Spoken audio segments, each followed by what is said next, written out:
आज हम पढ़ेंगे लक्ष्मण परशुराम संवाद क्षितिज पुस्तक का दूसरा पाठ है।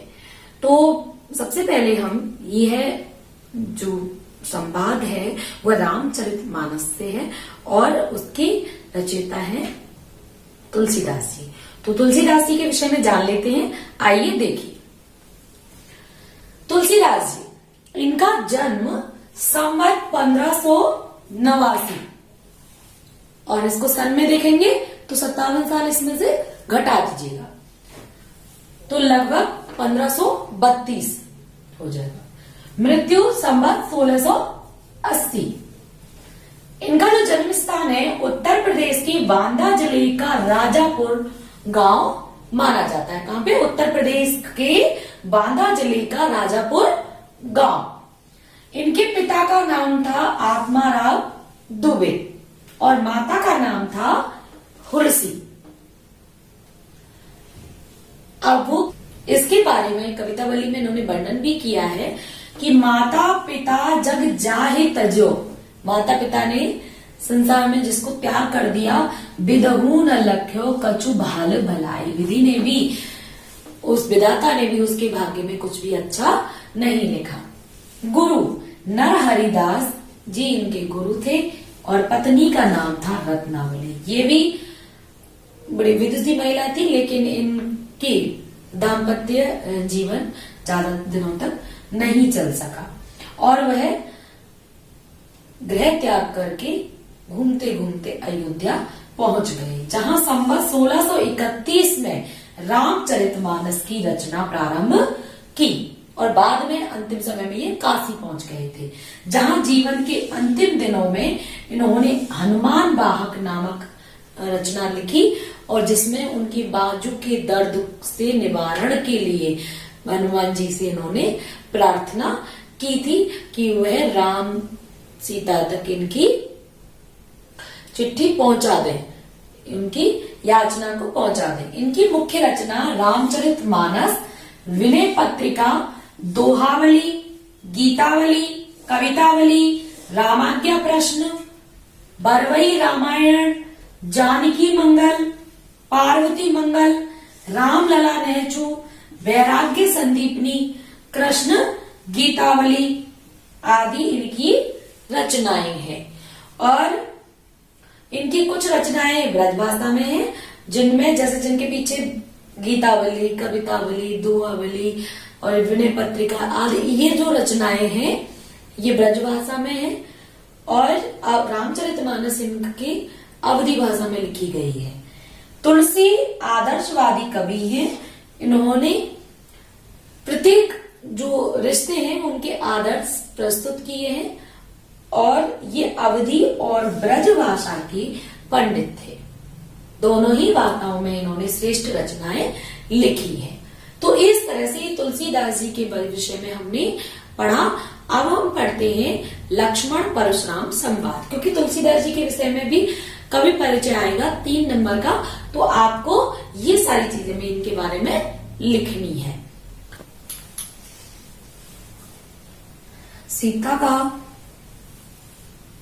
स्वयंवर चल रहा था, उसमें राजा जनक ने यह शर्त रखी थी कि जो कोई भी राजा इस धनुष पर, जो शिव जी का दिया हुआ परशुराम को धनुष था, वह राजा जनक के यहाँ पर रखा हुआ था और उस धनुष को लेकर राजा जनक ने यह प्रतिज्ञा की थी कि जो इस धनुष पर प्रत्यंचा चढ़ा देगा उससे मैं अपनी बेटी का विवाह करूंगा।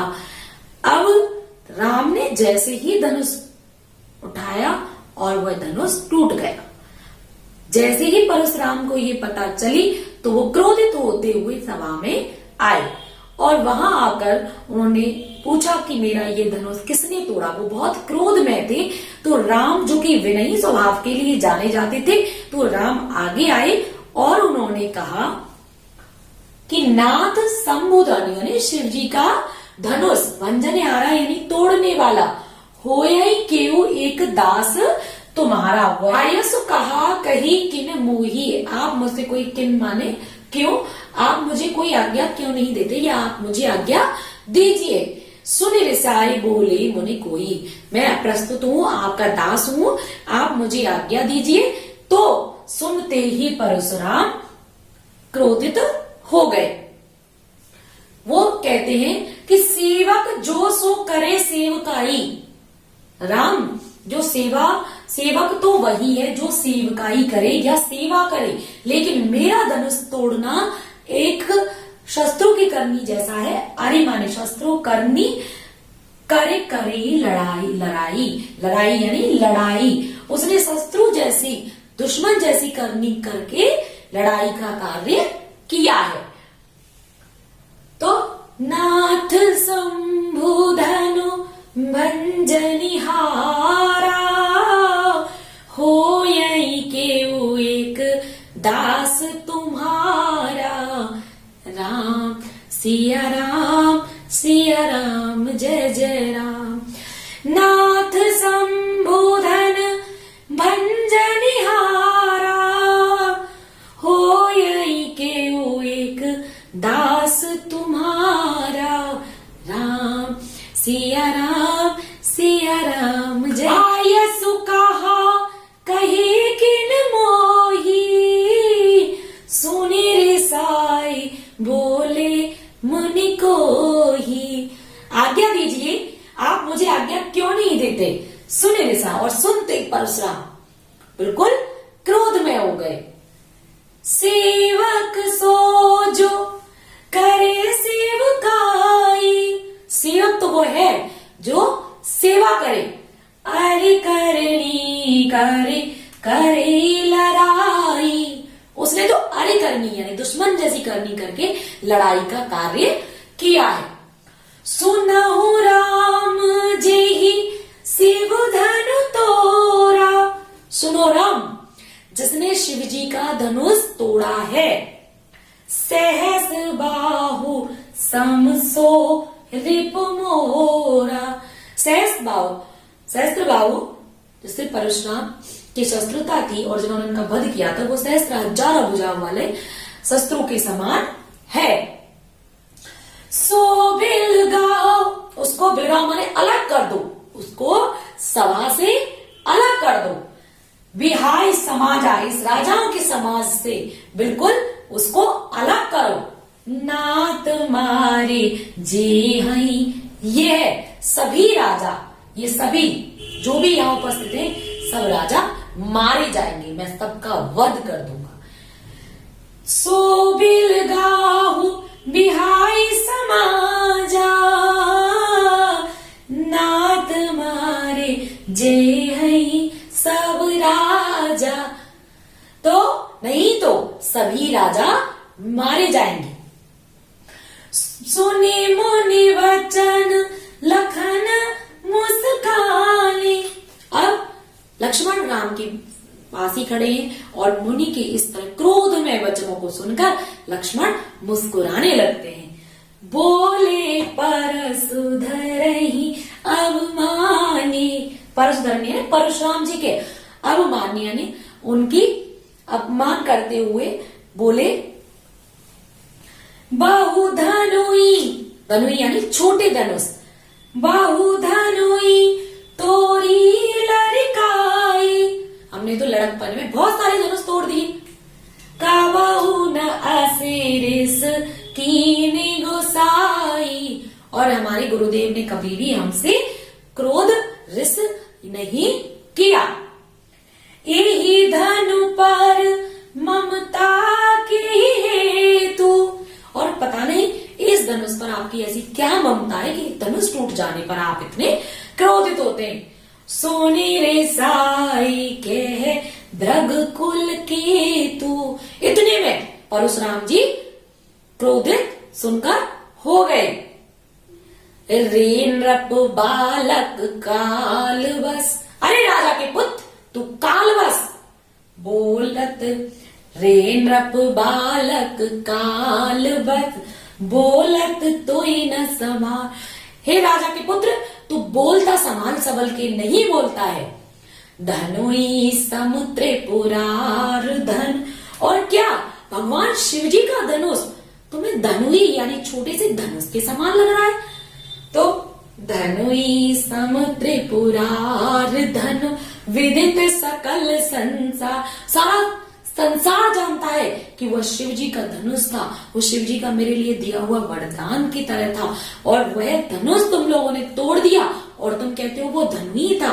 इस तरह से भगवान राम तो विनयी है और लक्ष्मण क्रोधी स्वभाव के दिखाए हैं और परशुराम भी क्रोधी स्वभाव के इसमें दिखाए गए हैं।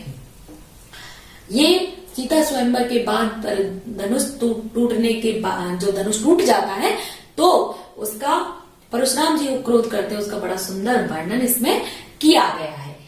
तो जैसे ही परशुराम आते हैं, हाथ जोड़कर भगवान श्री राम कहते हैं कि जिसने भी धनुष तोड़ा है वह आपका दास होगा और आप उसे आज्ञा दीजिए, यानी मैं आपका दास हूं, आप मुझे आज्ञा दीजिए। इस पर क्रोधित होकर परशुराम कहते हैं कि जो दास होता है वह तो सेवा का कार्य करता है, लेकिन जिसने भी धनुष तोड़ा है उसने तो दुश्मन की सी करनी की है। और जिसने भी धनुष तोड़ा है या तो उसको राजाओं के समाज से अलग कर दो, और नहीं तो मैं सभी राजाओं को नष्ट कर दूंगा, खत्म कर दूंगा। तो इस पर लक्ष्मण क्रोधित होते हुए परशुराम जी का अपमान करते हुए, अवमानना करते हुए बोलते हैं कि भाई हमने तो बचपन में या लड़कपन में बहुत सारी धनुई तोड़ी है, हमारे गुरुदेव तो आज तक क्रोधित नहीं हुए, आपकी ऐसी क्या ममता थी कि आप इतना छोटा सा धनुष टूटने पर भी इतने क्रोधित हो गए। इस पर परशुराम पुनः क्रोधित होते हैं और कहते हैं कि ये तो बालक तो बोलता सबल का नहीं है, क्योंकि शिव जी सारा संसार जानता है कि वो शिव जी का धनुष था और उसको तुमने धनुई कहा है। परशुराम जी क्रोधित होते हैं तो लक्ष्मण हंसकर कहते हैं, क्योंकि वो कहते हैं कि ये शिव जी का धनुष था, सारा संसार जानता है। तो लक्ष्मण हंसकर हंस जाते हैं और कहते हैं कि लखन कहा हंसी हमरे जाना, सुनहु देव सब धनुष समाना। कि हे देव, सारे धनुष समान होते हैं, हमने तो आज तक यही जाना है, क्योंकि वीरता उस व्यक्ति में होती है जो धनुष चलाता है, बाकी के धनुष तो सभी समान होते हैं। का क्षति लाभ, क्षति माने हानि और जून माने पुराना। का क्षति लाभ जून धन तोड़े, तोड़े यानी तोड़े, टूटने से क्या ऐसा लाभ और हानि हो गया? जब पुराना सा तो धनुष था आपका और उसको तोड़ने से क्या लाभ हानि हो गया? भाई पुराना धनुष था, टूट गया, आप दूसरा भाई धनुष दूसरा ले सकते हैं। लक्ष्मण को समझ में नहीं आ रहा है क्यों क्रोधित हो रहे। तो का क्षति लाभ जून धन तोरे, देखा राम नयन के भोरे। राम ने तो नयन नया समझा था, नए के भोरे में यानी नया जानकर देखा, समझा था और उठाया, जैसे ही टूट गया। छुअत, छूने से ही टूट, रघुपति यानी राम का, दोष माने कोई दोष नहीं है, छुअत छूने से टूट गया वो तो। छुअत टूट रघुपत न दोसु, मुनि बिन काज करई कत रोसु। मुनि बिनु माने बिना, काज माने काम के, करई माने कर रहे हो, कत माने क्यों, रोसु माने क्रोध। अरे वो तो छूने से ही टूट गया था, हे मुनिवर आप बिना बात के क्यों क्रोध कर रहे हैं? ऐसा लक्ष्मण परशुराम जी से कहते हैं कि भाई राम, ऐसा आपको क्या लाभ हानि हो गया उस पुराने धनुष को तोड़ने से? और राम ने तो वो नए के भोरे में देखा था और वो तो छूने से ही टूट गया था, वो राम ने कोई जानबूझकर थोड़ी ना तोड़ा था। तो मुनि बिन काज कर ही कित रोसु, मुनिवर आप बिना काम के क्यों क्रोध कर रहे हैं? बोले चिताई, चिताई माने देखना। अब परशुराम जी को क्रोध आता है अपने फरसे की तरफ देखते हैं। जैसे ही वो लक्ष्मण की बात सुनते हैं और उनका क्रोध आता है तो वो अपने फरसे की तरफ देखते हैं कि बोले चिताई परुस की ओरा, रे सठ माने मूर्ख, रे सठ सुने स्वभाव न मोरा। अरे मूर्ख, तूने मेरा स्वभाव नहीं सुना है, तुझे पता नहीं है मैं कितना क्रोधी स्वभाव का हूँ, मैं कितना वीर हूँ, तो तुझे मेरे बारे में कुछ पता नहीं है, इस वजह से तुम मुझसे इस तरह के बात कर रहे हो। तो बोले चिताई परुस की ओरा, रे सठ सुने स्वभाव न मोरा। अब बालक बोले बंधे नहीं तो, बालक तेरी जो बोल है, तेरी वाणी है, उस पर कोई बंधन नहीं है, तो मुझे केवल मूर्ख मुनि ही जान रहा है। केवल मुनि, जड़ माने मूर्ख, जान ही मूर्ख, तुझे तो मुझे ऐसे समझ रहा है कि ये तो कोई मूर्ख ब्राह्मण ही है, तुम मेरे स्वभाव के बारे में जानते नहीं हो। बालक बोले बंधु नहीं तोई, कहते ना तुम्हारी जुबान पे कंट्रोल नहीं है, तो बालक बोल तुम्हारे बोली तुम्हारी वाणी बंधी हुई नहीं है, तो तुम मुझे केवल बड़ा ही मूर्ख ब्राह्मण समझ रहे हो। मैं अपने बारे में तुम्हें बताता हूँ। बाल ब्रह्मचारी, मैं बाल ब्रह्मचारी हूँ, अति कोही और अत्यधिक क्रोधी स्वभाव का हूँ, विश्व विदित और सारा विश्व जानता है, क्षत्रिय कुल द्रोही और क्षत्रिय कुल का नाश करने वाला हूँ। भुजबल भूमि भूप विनिकिनी, भुजाओं के बल पर मैंने कई बार राजाओं का विनाश किया है। भूप माने राजाओं, विनिकिनी क्या भूमि, अनेकों बार मैंने इस पृथ्वी को राजाओं से यानी क्षत्रियों से विहीन कर दिया, और विपुल बार मही देवन देनी, यानी अनेकों बार ब्राह्मणों को भूमि दान में दे दी है। सहस बाहुभुज छेदन आरा, और मैं और परस विलोक महीप कुमारा। हे राजा के पुत्र हे लक्ष्मण, तुम मेरे इस फरसे को देखो, यह वही फरसा है जिससे मैंने सहस्त्रबाहु की भुजाएं काटी थी, सहस्त्रबाहु को मारा था। तो तुम मेरा एक बार ये फरसा देख लो, तब मेरे सामने ये बात करना। तो बालक बोले बंधु नहीं तोई, केवल मुनि जड़ जानहि मोही। बाल ब्रह्मचारी अति कोही, विश्व विदित क्षत्रिय कुल द्रोही। अब वो क्या कहते हैं, भुज बल भूमि, मैंने अपनी भुजाओं के बल से, भुज बल भूम भूप विनकीनी, विपुल बार मही देवन दीनी। और अनेकों बार मैंने ब्राह्मणों के लिए दान कर दी है। सहस बाहु सम छेदनिहारा, परस विलोके महीप कुमारा। अब क्या कहते हैं, मात पिता ही जन सोच बस। माता पिता उन लोगों को क्यों सोच में के वशीभूत कर रहा है, तो करस महिष किशोर, हे राजा के पुत्र क्यों माता पिता को चिंताग्रस्त करना चाहता है।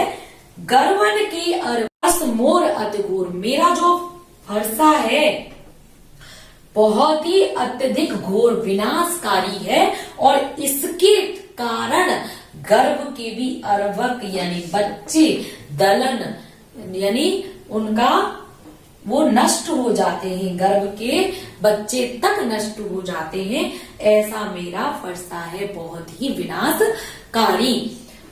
तो ये जो वर्णन है वो परशुराम और लक्ष्मण के बीच में है। राम के द्वारा जब शिव जी का धनुष तोड़ दिया जाता है तो परशुराम बहुत ही क्रोधित होकर आते हैं, और जब लक्ष्मण उनसे ये कह देते हैं कि सारे धनुष तो समान ही है, हमने तो बहुत सारे धनुष तोड़े हैं और हमारे तो गुरुदेव है वो कभी क्रोधित नहीं हुए, और क्या आपको ऐसी लाभ हानि हो गया इस पुराने धनुष को तोड़ने से। और राम ने तो ये पुराने नया समझा था, लेकिन ये धनुष पुराना निकला और छूते ही टूट गया। तो परशुराम और क्रोधित हो जाते, वो कहते हैं कि तुम्हारे ये बोल बंधे हुए नहीं है, बाड़ी नियंत्रण में नहीं है, और तुम मुझे कोई मूर्ख मुनि ही जान रहे हो, और सारा विश्व जानता है कि मैंने अनेकों बार क्षत्रिय कुलों का, राजाओं का नाश कर दिया है और भूमि कई बार जीतकर ब्राह्मणों को दे दी है, और ये मेरा जो फरसा है वही है जिससे मैंने सहस्त्रबाहु का नाश किया था। तो तुम अपने माता पिता को चिंताग्रस्त मत करो और मेरी फरसे की तरफ देखो या मुझसे भयभीत हो जाओ। फिर मुस्कुराने लगते हैं।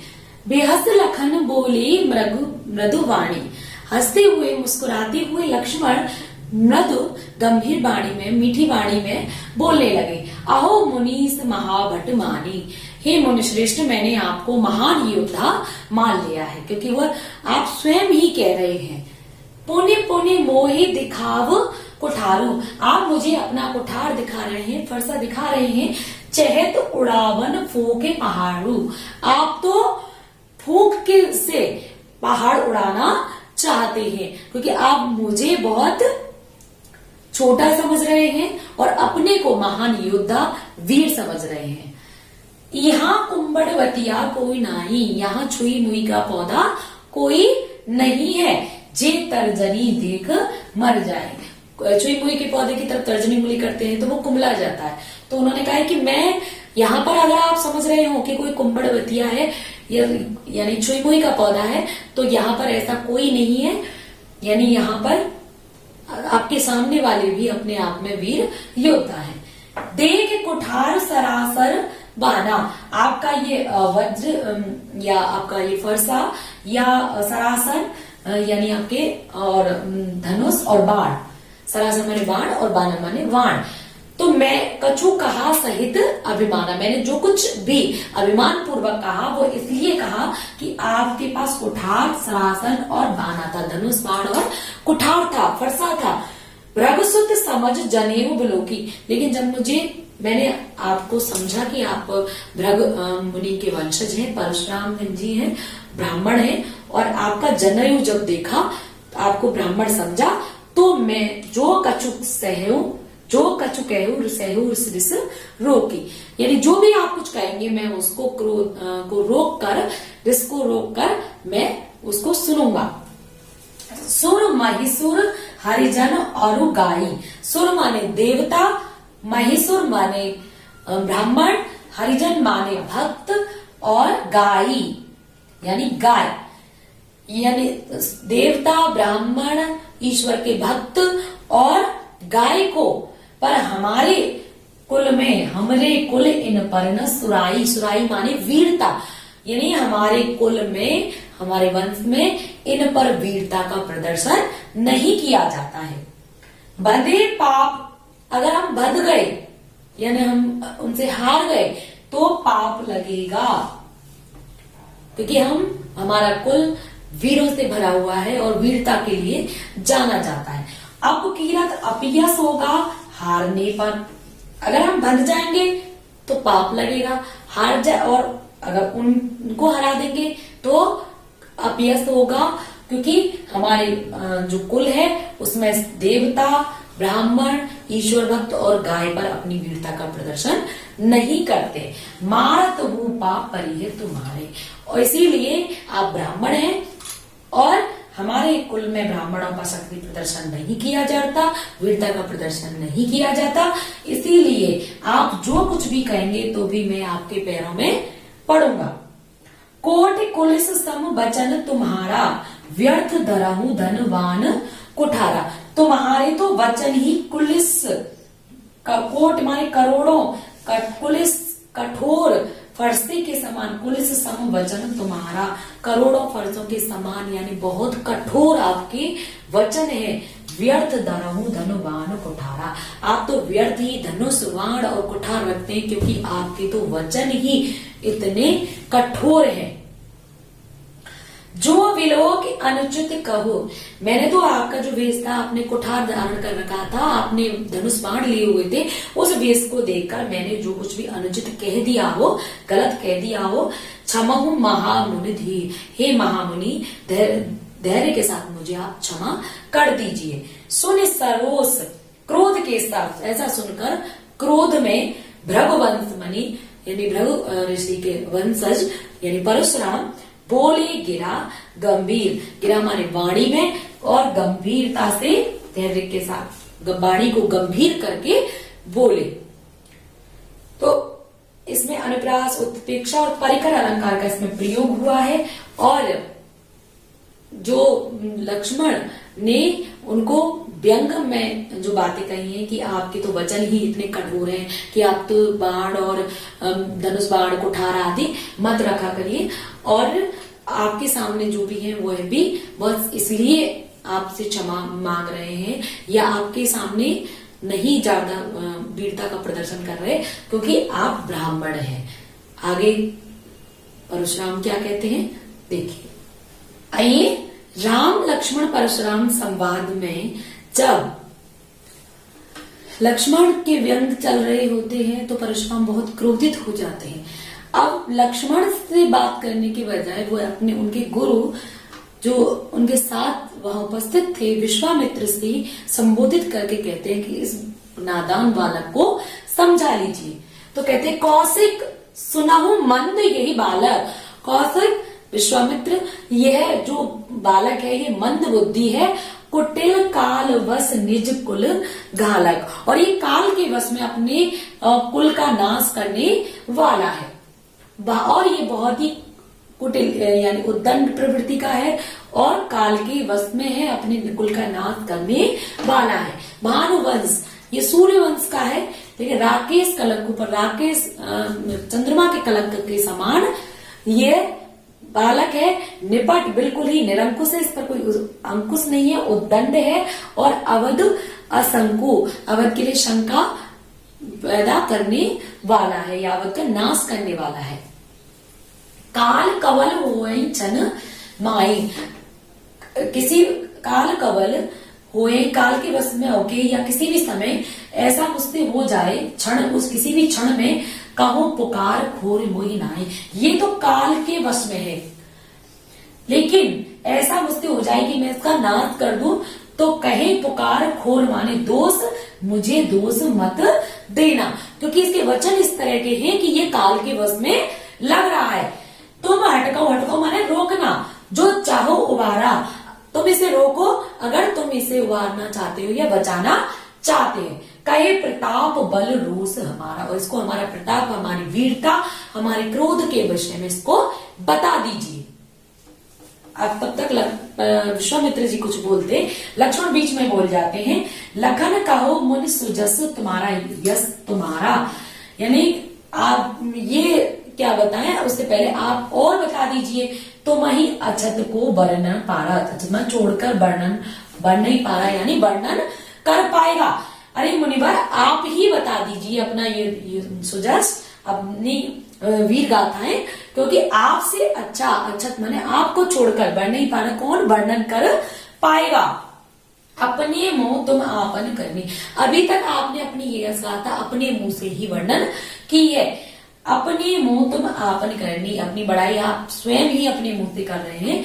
बार अनेक बहंत बहु बरनी, अनेकों बात बरनी यानी वर्णन किया, बहु माने अनेकों बार, अनेक भांति से, अनेकों तरीकों से आपने अपने मुंह से ही अपनी बड़ाई कर दी है। तो कौशिक सुनाहु मंद यही बालक, कुटिल काल वश निज कुल घालक, घालक माने नाश करने वाला, अपने ही कुल का नाश करने वाला है। भानुवंश राकेश कलंको, निपट निरंकुश अवध असंकु। ये सूर्य वंश का है, लेकिन राकेश या चंद्रमा के लिए कलंक के समान है और बिल्कुल उद्दंड प्रवृत्ति का और अयोध्या के लिए आशंकाएं व्यक्त करने पैदा करने वाला है। काल कवल, ये तो काल का ग्रास बनने वाला है, काल के वश में है। हो यही छन माही कहे उपकारी खोरे मोई नाई। तुम हट गाऊं, तुम रोक लो इसको, तुम हट गाऊं जो चाहूं बारा। तुम उसे रोक लो अगर तुम उसे बचाना चाहते हो। कहे प्रताप बल रोष हमारा, उसको हमारे प्रताप, हमारी यश, हमारी बल, हमारे क्रोध के विषय में बता दो। लखन कहे ओ मोने सुजस तुम्हारा। हे मुनिवर, आपकी यश, आपकी बड़ाई आप अपने स्वयं ही कर सकते हैं। तुम ही अछत को बर नहीं पारा, तुम्हारे बराबर कौन वर्णन कर सकता है। अपने मोह तुम आपन करनी बार अनेक भांति बहु बरनी। अपने मुंह से आप अपने अनेकों बार कर चुके हैं और आप अनेकों भांति से, अनेकों तरीकों से आपने उसका वर्णन कर दिया है। नहीं संतोष तो पुनि का चुके है ओ, जने रिस रोक दुसे दुख से। अगर आपको अभी भी संतोष नहीं है तो आप फिर से पुनः माने, फिर से कुछ और कह दीजिए। जने रिस रोक, क्यों गुस्से को रोक कर, दुस्सह माने जो सहन ना हो सके, दुख सहे हो, क्यों दुख सहन कर रहे हो, क्यों अपने गुस्से को रोकने में जो आप दुख सहन कर रहे हो। वीर व्रती, वीर व्रत का धारण करने वाले तुम, धीर अछूबा यानी धैर्यवान, अछूबा माने क्रोध रहित।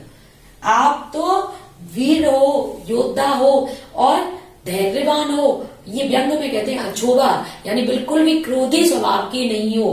गारी देत न पावं शोभा, और इस तरह से गालियां देते हुए शोभा नहीं पा रहे हो। सूर समर करनी करे, जो योद्धा होते हैं युद्ध में वो एक करनी करते हैं, यानी युद्ध करते हैं। कहीं न जनावैया, कहकर नहीं जताते हैं। और विद्यमान पर रन पाई रूप, और युद्ध के मैदान में शत्रु को सामने देखकर कायर कथई प्रताप, यानी कायर लोग ही अपनी यश गाथा का वर्णन करते हैं। यहाँ सीधे सीधे लक्ष्मण जी ने परशुराम जी से कड़े व्यंग में शब्दों का प्रयोग किया है। तो दोहा चौपाई है और यति गति लय का सुंदर प्रयोग हुआ है। लक्ष्मण के तीखे व्यंग और परशुराम के क्रोध का पूरी तरह से वर्णन इसमें किया गया है। तो आगे हम पढ़ेंगे कि फिर इतना सुनकर परशुराम जी क्या कहते हैं। अब में जब लक्ष्मण परशुराम जी से कह देते हैं कि अभी जब रण में विद्यमान होने पर आगे रण किया जाता है, अपना प्रताप नहीं कहा जाता।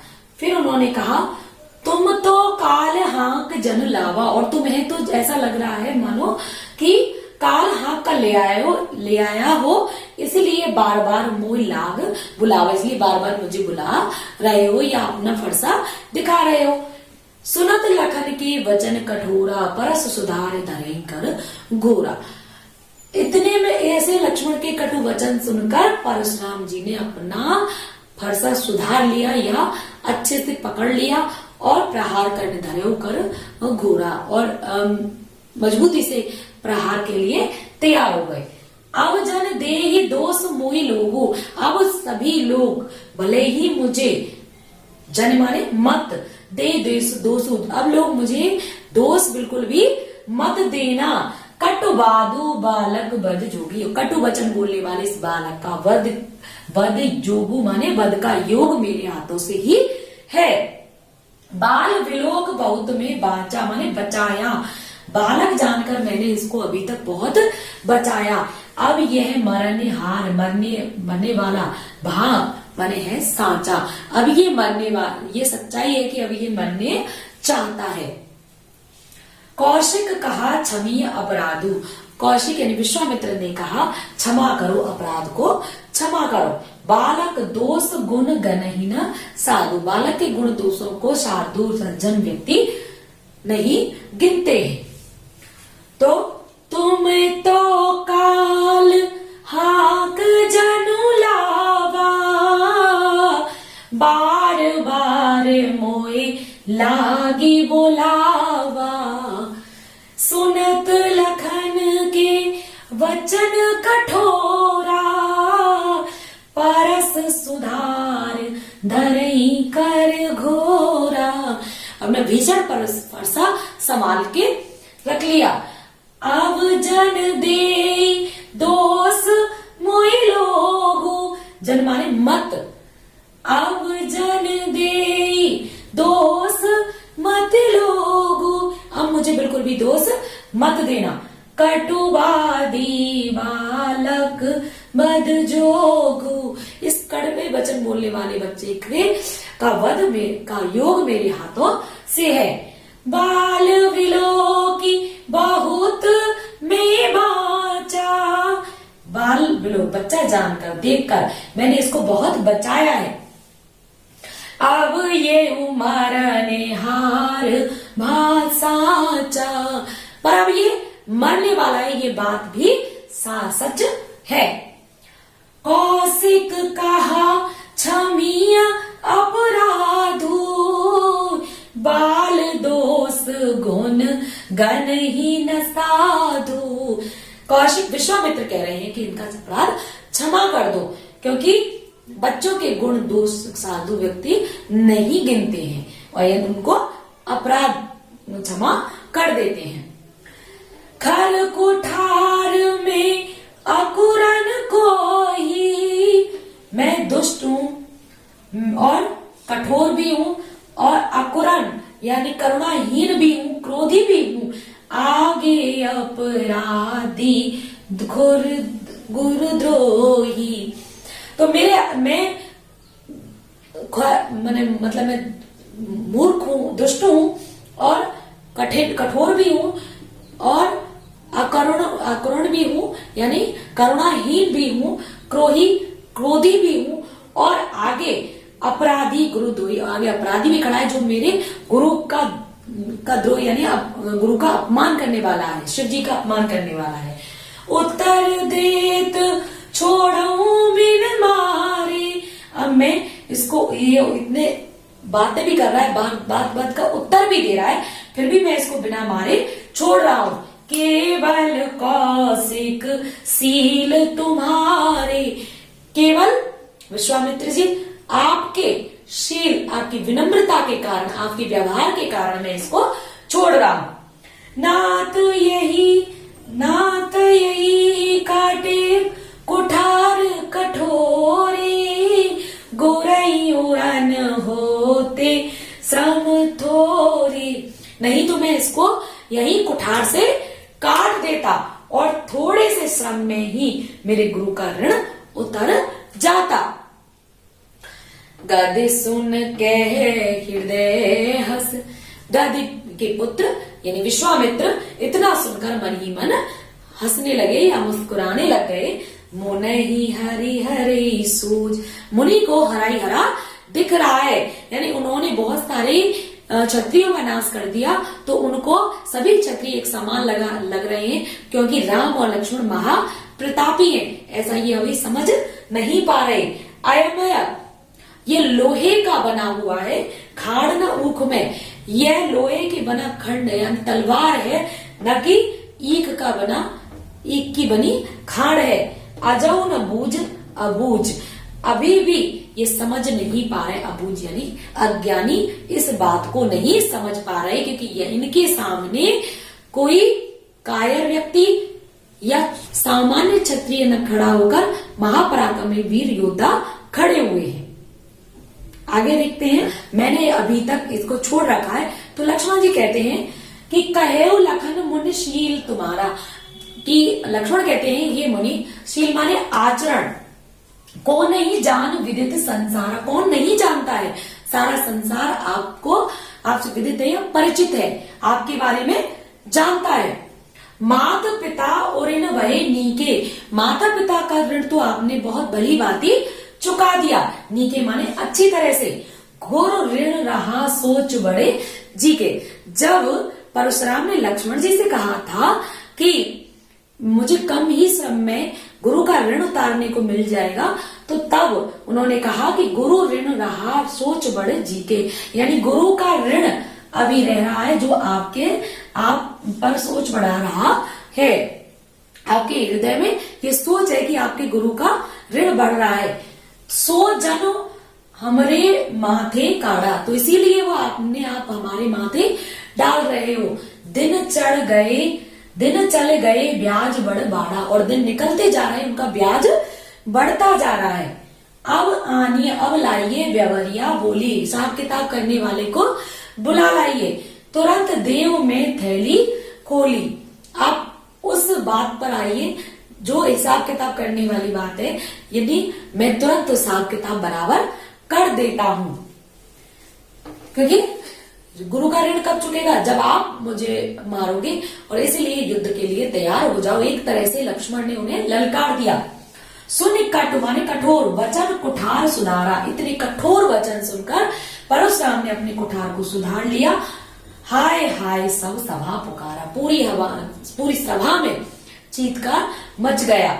सभी सभा के लोग हाय हाय पुकारने लग गए। रघुवर परस दिखा वही मोही, अब इस पर लक्ष्मण कहते हैं कि हे परशुराम जी, आप अपना फरसा मुझे दिखाते हैं।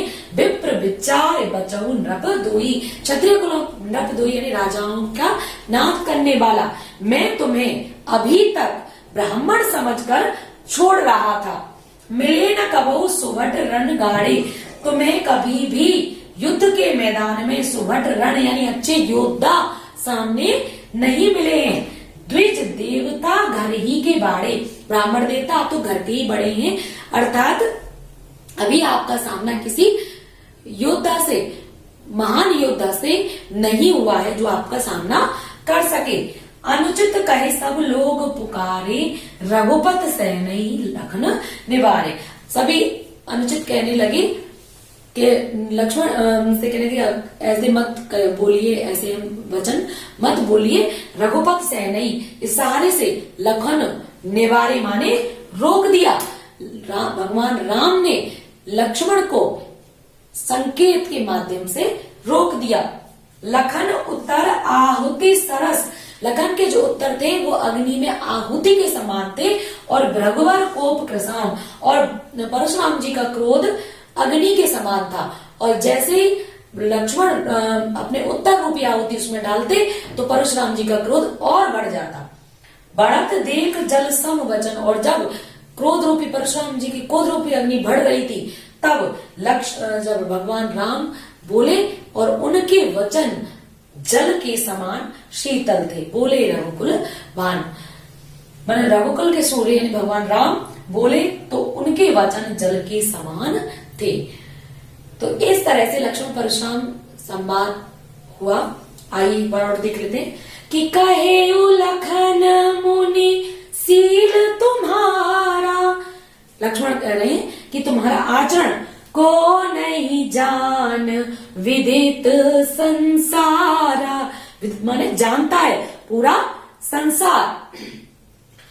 मात पिता ही ओरिन भयनी के, ओरिन माने ऋण मुक्त, गुरु ऋण रहा सोच बड़ जी के, सो जन हमरी माथे काढ़ा, आप उसे माने माथे डाल रहे हो। दिन चले गए ब्याज बढ़ बाड़ा, आप ये कहना चाह रहे हैं कि आपकी वजह से हमारे गुरु का ऋण नहीं चुका, कि आप जैसे मुझे छोड़ गए हैं।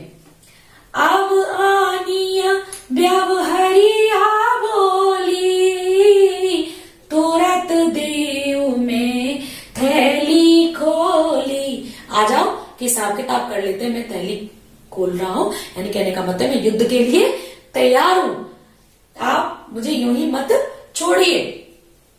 सुने काटो वचन कुठार सुधारा, हाय हाय सब सभा पुकारा। और ऐसा सुनकर परशुराम क्रोधित हुए और अपने कुठार को लेकर वो आगे आ गए। भृगुवर परस दिखावई मोही, विप्र विचार बचाऊ नृप द्रोही। लेकिन लक्ष्मण वहां भी शांत नहीं हुए और वह कहने लगे कि तुम मुझे इस तरह से कुठार दिखा रहे हो, मैंने तो अभी तक तुम्हें ब्राह्मण समझकर छोड़ दिया था। मिले न काबाहु सुवट रन गाड़े, द्विज देवता घर ही के बाड़े। अभी तक तुम्हें युद्ध के मैदान में बड़े योद्धा से सामना नहीं हुआ, आप तो अपने घर के ही बड़े हो। अनुचित कही सब लोग पुकारे, रघुपत शयनहि लखन निवारे। रघुपत ने अनुचित, सभी लोग उसको गलत कहने लग गए और कि ये गलत है, ये गलत है, ये सभा कहने लगी। और रघुपत शयनहि, श्री राम ने इशारे से लक्ष्मण को रोक दिया। लखन उतर आहुत सरस, भृगुवर कोप कृसान, बढ़त देख जल संवचन, बोले रघुकुल भान। अनुप्रास, आक्षेप, परिकर, उपमा आदि अलंकारों का प्रयोग हुआ है। चौपाई और दोहा छंद का प्रयोग हुआ है और इसमें राम के विनम्र वचन, लक्ष्मण के क्रोधी वचन और परशुराम के क्रोध का वर्णन हुआ है। इस तरह से पूरा होता है आपका लक्ष्मण परशुराम संवाद। तो बने रहिए एनजी चौधरी के साथ। धन्यवाद।